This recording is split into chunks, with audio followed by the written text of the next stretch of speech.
Merci, mon cher collègue. La parole est à monsieur Joël Giraud.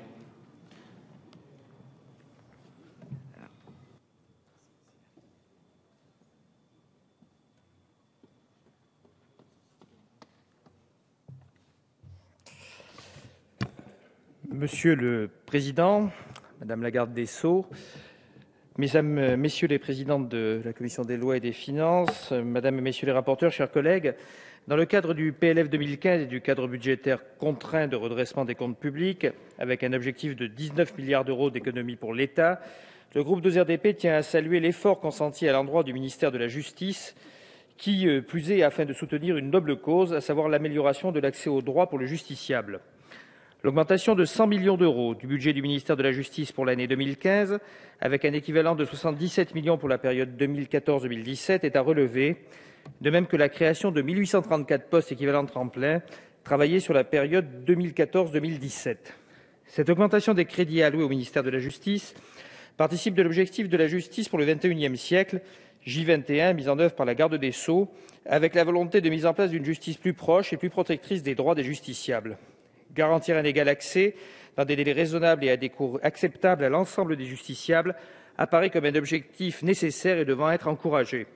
En ce sens, le groupe 2RDP s'associe à la volonté du gouvernement d'accroître les finances allouées au ministère de la Justice. Aussi, l'amélioration des conditions de travail du personnel de justice apparaît comme une mesure efficace.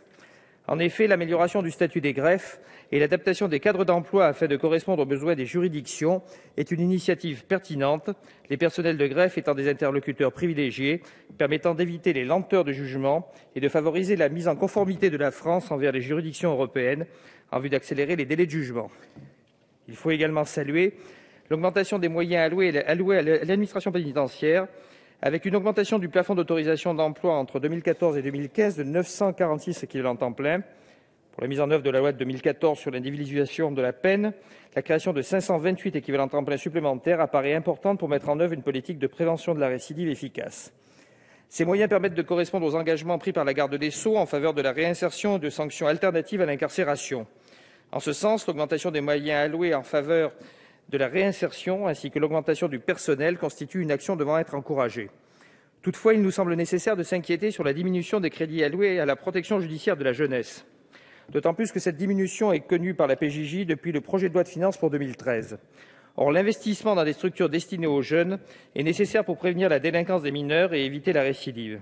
Avec une réduction de 6,3 millions d'euros de crédits de paiement pour les dépenses d'investissement et de 4,3 millions d'euros pour les dépenses de fonctionnement, la politique en faveur de la jeunesse nous semble exagérément mise à contribution.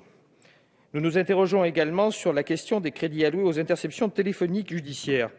Si les crédits de paiement pour l'action 2 du programme 166 concernant la conduite de la politique pénale et le jugement des affaires pénales ont diminué entre les projets de loi de finances pour 2014 et 2015 de 13,5 millions d'euros, le détail des dépenses couvertes par cette action ne fait plus mention des dépenses liées aux interceptions téléphoniques. Ainsi, quid des dépenses affectées aux écoutes judiciaires ?